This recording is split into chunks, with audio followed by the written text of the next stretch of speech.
തൃശൂർ പെരിങ്ങോട്ടുകര കാനാടിക്കാവ് ശ്രീ വിഷ്ണുമായ സ്വാമി ക്ഷേത്രത്തിലെ തിറവെള്ളാട്ട് മഹോത്സവം ജനുവരി 1 മുതൽ 11 വരെ വിവിധ പരിപാടികളോടെ ആഘോഷിക്കുന്നു.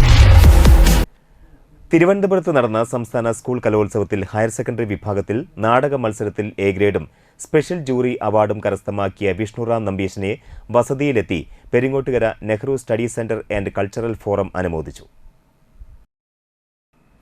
Study centre convener Raman Namboothiri അധ്യക്ഷത വഹിച്ച ചടങ്ങിൽ study centre chairman Anto Thorayan വിഷ്ണുറാമിനെ ഷാൾ അണിയിച്ച് അനുമോദന സദസ്സ് ഉദ്ഘാടനം ചെയ്തു. നമുക്കറിയാം, താനൂർ ഗ്രാമപഞ്ചായത്തിനും അതുപോലെ തന്നെ തൃശ്ശൂർ ജില്ലയ്ക്കും കേരള സംസ്ഥാനത്തിനും ഏറെ അഭിമാനകരമായ നേട്ടം കൈവരിച്ചിട്ടാണ് ഹയർ സെക്കൻഡറി വിഭാഗത്തിലെ നാടകത്തിലെ എ ഗ്രേഡ് വാങ്ങിക്കൊണ്ട് വിഷ്ണുറാം നമ്മോടൊപ്പമായിരിക്കുന്നത്.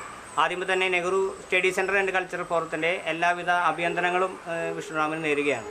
നമുക്കറിയാം, നമ്മുടെ ഈ പ്രദേശത്ത് വളർന്നു വരുന്ന ഏത് കലാകാരനായാലും അതുപോലെ സാഹിത്യ രംഗത്തായാലും അതുപോലെ തന്നെ വിദ്യാഭ്യാസ രംഗത്തായാലും കായിക രംഗത്തായാലും അവരെയൊക്കെ പരിപോഷിപ്പിക്കുകയും അവർക്കൊക്കെ വേണ്ട സഹായങ്ങൾ ചെയ്യുകയും ചെയ്യുന്ന ഒരു സംഘടനയാണ് Nehru study centre and cultural forum.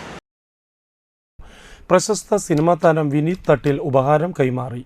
Study centre ഭാരവാഹികളായ നിസാർ കുമങ്ങണ്ടത്ത്, ഷക്കീർ ചെമ്മാപ്പിള്ളി, വില്ലി പട്ടത്താനം, റിജു കണക്കന്തറ എന്നിവർ പ്രസംഗിച്ചു. ജില്ലയ്ക്ക് സ്വർണ്ണക്കപ്പ് നേടാൻ ഏറ്റവും കൂടുതൽ പോയിന്റ് നേടിയ ചന്ദ്രാപിന്നി ഹയർ സെക്കൻഡറി സ്കൂൾ വിദ്യാർത്ഥിയും പെരുങ്ങോട്ടുകര കിഴക്കേനട രാജു പ്രീത ദമ്പതികളുടെ മൂത്ത മകനാണ് വിഷ്ണുറാം നമ്പീശൻ. ഈ ഒരു അവാർഡ് തരാൻ ഒരു അനുമോദനം തരാൻ മനസ്സാണിച്ച എൻ്റെ ഞങ്ങൾക്കും വിനീതങ്ങൾക്കും ഗ്രാമത്തിനും എല്ലാവർക്കും നന്ദി പറയുന്നു. പിന്നെ എന്നെ ഇവിടെ വരെ എത്തിക്കാൻ സഹായിച്ച എല്ലാവർക്കും നന്ദി. പിന്നെ പ്രത്യേകം എടുത്തു പറയേണ്ടത് എന്താണെന്ന് വെച്ചാൽ അച്ഛനെ അനിയത്തിനെയാണ് പ്രത്യേകം എടുത്തു പറയേണ്ടത്. കാരണം എന്താ വെച്ചാൽ നമ്മൾ ഈ നാടകം കളിക്കുമ്പോൾ ഇതിങ്ങനെ ഓരോ സീന് ഞാൻ പറഞ്ഞു കൊടുക്കുമ്പോൾ അതിനനുസരിച്ച് കേൾക്കുക, അതിനനുസരിച്ചുള്ള അഭിപ്രായം പറയുകയൊക്കെ ചെയ്യണ ആളാണ്. അപ്പോൾ എല്ലാവർക്കും വളരെ സന്തോഷം.